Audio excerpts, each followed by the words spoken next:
Thank you all for joining another consumption. Today we will be discussing sauerkraut and fermentation. Fermentation is how we get this purple, beautiful cabbage to turn into sauerkraut. And we're going to see just how easy it is, how beneficial it is. So let's get started. I've got some fresh dill and fresh garlic, and we've got some salt here. And I'll let you know the measurements when we get to that point. If you like sauerkraut like I do, you may or may not have known how beneficial it is for us to consume it, especially for us to make it ourselves. So we're gonna cut this up here.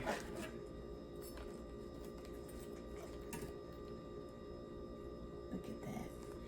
Sauerkraut is an ancient food.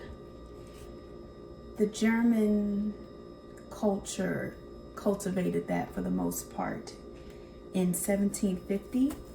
Fermentation, though, which is the process we use, a natural process that we use to get sauerkraut and other types of food, is even more ancient than that. From my research, it dates back to 7000 BCE, and it would have been modern day Iraq area, which probably was Persia, Babylonian area.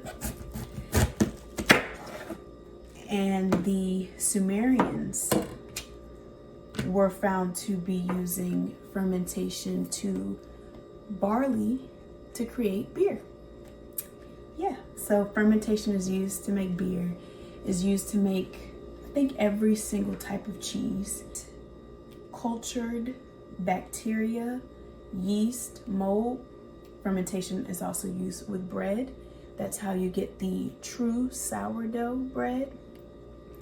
And some of the benefits specifically with sauerkraut is it contains lactic acid. So really quick, what I'm doing is, you saw me chop it in half, and then I slice the core, which is this white part, because we don't need that, it's pretty bitter. And now I am just putting it on its side, like this. Putting it on the side and slicing it. And then I have a big pot here, because when they're all finished, we're gonna be doing something called sweating the cabbage with the salt. Alternatively, you can put this in the food processor. We just tend to like the way the texture turns out with this rough chop. We prefer it way better than the food processor. But it definitely will save you on a lot of time using the food processor. Sauerkraut specifically has lactic acid in it, and our body produces lactic acid usually when we exercise. And from what I gather, it is a cellular rejuvenator. So anything that the cells are supposed to be doing, it puts them on a fast track to actually do that. That's what the lactic acid does. Give it energy, the cell's energy to do that. So repairing the cells, putting the cells through its life cycle so that it kills off dead cells. And it looks like lactic acid, it fast tracks that, and it can help with skin health and also reducing inflammation. I'm sure we all know that the most simplest form of ourself biologically is our cells. We have hair cells, we have skin cells, we have cells on our liver, we have cells within our blood, we have cells on every part of our body. So when we are rejuvenating cells, consuming something that helps with that process, it's just beneficial, considering that a lot of our environment inhibits that process. such as toxins in the air, toxins in our food.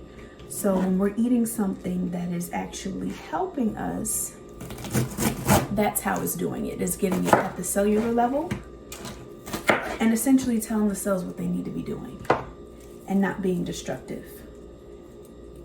Just a quick fact, for example, cancer starts out with a bunch of rogue cells.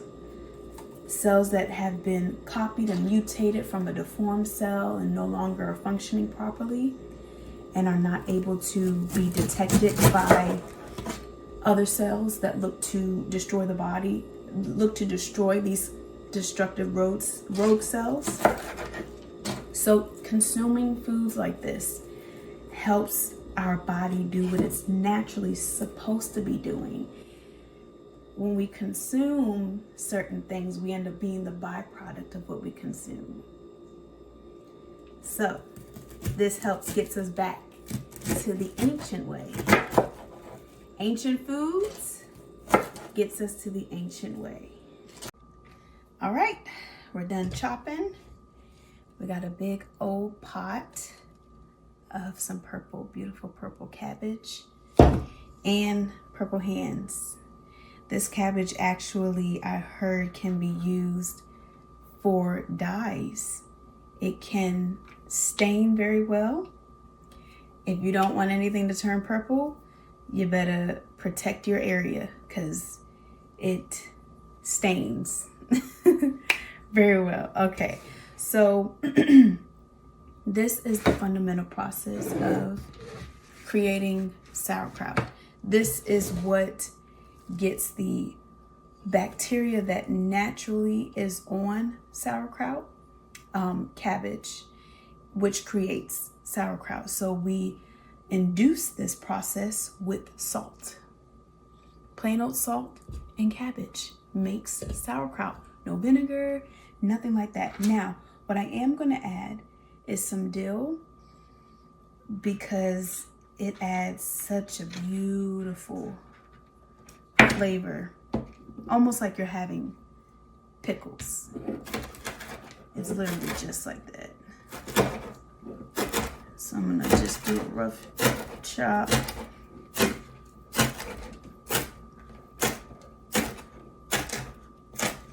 Put all that dill in there. And I'm also gonna add garlic. On my last video with the apple, someone asked a great question. If the color of the fruit, specifically the apple, makes a difference with the nutrient content. So they got my wheels turning to see, just to verify.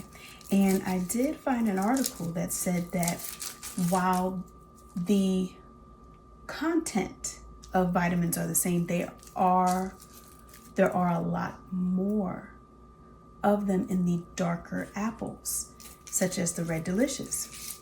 Same thing goes with cabbage.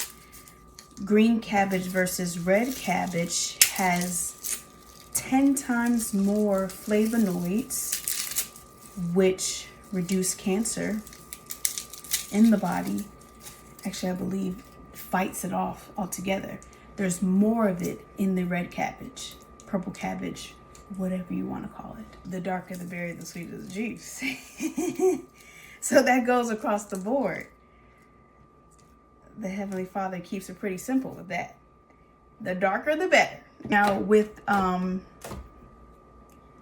cabbage, you want to keep the outer layer, and that just helps when we put them in our jars, make sure that they press down. And I'm going to explain that as well later. Now with sauerkraut itself, it holds so many beneficial properties. One especially that's near dear, that's why I'm making this, is the benefits to our gut environment. Because of the natural bacteria that's on the cabbage, but you'll find that in your probiotics, you'll find that in your yogurts. That is the one that balances the gut bacteria levels, which in turn helps our digestion. And I have seen a personal testimony that it also aids with symptoms of Crohn's disease. And I imagine it could also help with IBS as well. Taking it on a regular basis. Along with the lactic acid, it also has vitamins A, B, C, and K, which I believe are all water soluble except K. And water soluble means that the body can filter it out if there's too much in the body that's not using, and it won't sit and cause toxicity. And it's also easy to be absorbed with liquids. Fat soluble is different. You can only expel it essentially if you're burning fat. And you can only consume it if you have it with fat. So it's a little different with the fat soluble vitamins, but it's good to know the differences between the two. All right. So I'm adding garlic in here just to make it even more, just a great old shot of goodness. Not only for the digestion, but immunity. And this is raw. Sauerkraut is raw. So we're getting everything. And when you're having this, you want to make sure that if you're having it with a hot meal, put it in a separate dish. We don't want to kill the live cultures that we worked so hard to get with this. All right, so this is my favorite part. You all saw the size of the biggest cabbage that I had. So the big cabbage, rule of thumb, about 2 tablespoons of salt for that cabbage. And then the smaller one, about 1 tablespoon. So this made a lot.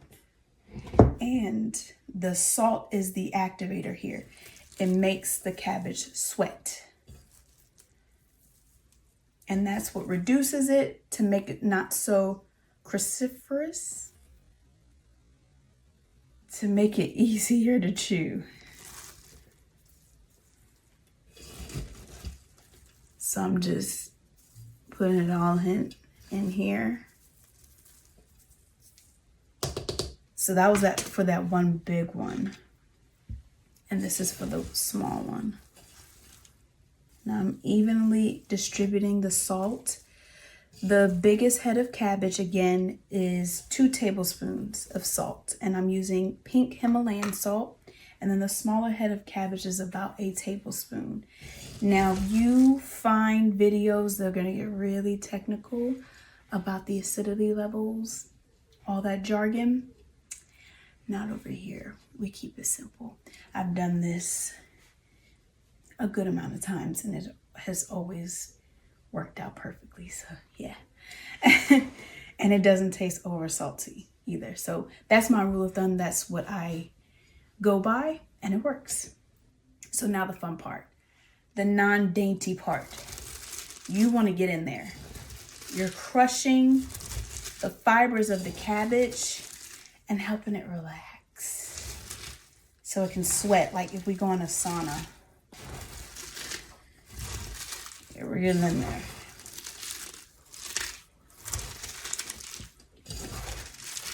And you are gonna see this is going to reduce significantly. It's really cool. And keep crushing it with your hands. And you're going to notice that the cabbage is going to create the liquid. That's why you don't need vinegar. You don't need anything except salt and cabbage. And some infusions of flavor as well. Cardamom seeds. It's either cardamom seeds or coriander seeds would be really good.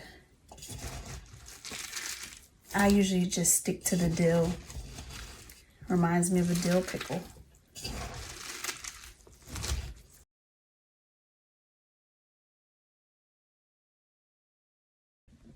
All right, we're back. And look how much this has reduced. This is probably going to be the hardest you'll work the entire process. It does take some elbow grease because you're breaking down the fibers of the cabbage. You also may notice while you're doing this, some pieces may be a little bit more resistant. You're just going to take them out, slice them in half again to make them more pliable. We've also made a brine, and you don't need to add any water. The cabbage did it itself. The water in the cabbage did it itself. It sweated it out. I'm smelling the garlic. I'm smelling the dill. It smells amazing for the even fun part. Or should I say messy part. Now we're going to put the sauerkraut into containers. You want to use jars for this, glass jars. What is happening is we're putting it in a container, and you want to make sure that no air can get in this container while the fermentation process is happening. So while the jar is on your kitchen table with the lid on and it's doing its fermentation, you want to make sure there's no oxygen able to get in during that process. Put the jar right there in the pot and just stuff it in. This is a messy process. And you're going to jam pack it in there, the sauerkraut. So I'm going to get my knife just because my hands are dirty. And carefully press it down just like that. This helps make sure that oxygen can't get in there. When it is exposed to oxygen during the fermentation process, again, jar is on the kitchen table, wherever you're going to keep it with the lid on. That is the fermentation process. It can make mold grow that we don't want. This is a bacterial growth, not mold growth. This does not have to be perfectionist. You do not have to be a professional to do this either. I am a self-taught home cook, and I've been doing this, so you can do it. I got a little nervous the first time. Not gonna lie. When I did the very first time, I was looking at my cabbage like, is there mold on here? Because you're not refrigerating this. That's why it's super important to make sure we press down. Also, what the press down is doing, not only is it getting rid of oxygen, it's creating more brine. And what we want is for the brine to overflow the cabbage. We want the cabbage submerged in brine. I'll show you. And that's not me carrying the brine from the pot. That's the cabbage making more brine from the pressure. You know, I would usually use a wooden spoon for this. And you'll know when it's enough when you fill it up to the top and you press it down and there's no more room to put any more. You really want to jam pack this. You don't want any oxygen to be able to creep in while the fermentation process is happening. So what you see here is that brine, and notice how the cabbage is submerged under the brine. That's what you want. And you're going to press it down. And this is what's going to be the maintenance for the fermentation. There are weights that you can buy to keep the cabbage underneath that brine, or you could get a rock. This is free. I get a rock, wrap it in some plastic and place it within here after I put the cabbage that we kept from earlier, the outside portion. This we're going to break in half and make it a protected layer. And for the rock to safely be in there with the plastic to protect the sauerkraut. And there's one other portion of this that I need to discuss, which is burping. So The fermentation is going to create a chemical reaction, bubbles. We see that with kombucha. That's why kombucha is bubbly, is because it's fermented black and green tea leaves.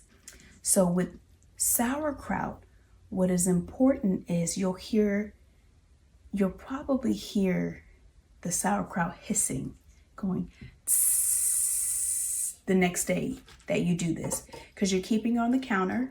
You're not refrigerating it yet. Keeping it on the counter, and I like to put it in a dish. So these jars, put it in a dish because it can leak.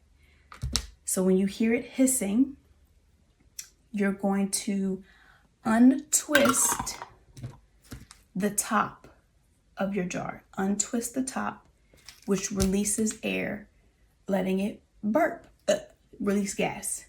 So that way the fermentation bubbles don't get too powerful and break your jars. Sometimes I forget that I'm making sauerkraut and I'll hear some random hissing. I'm like, what is going on? I just love how nature does natural things. It's so cool to me. You'll keep it on your counter. I like to do it for at least 7 days.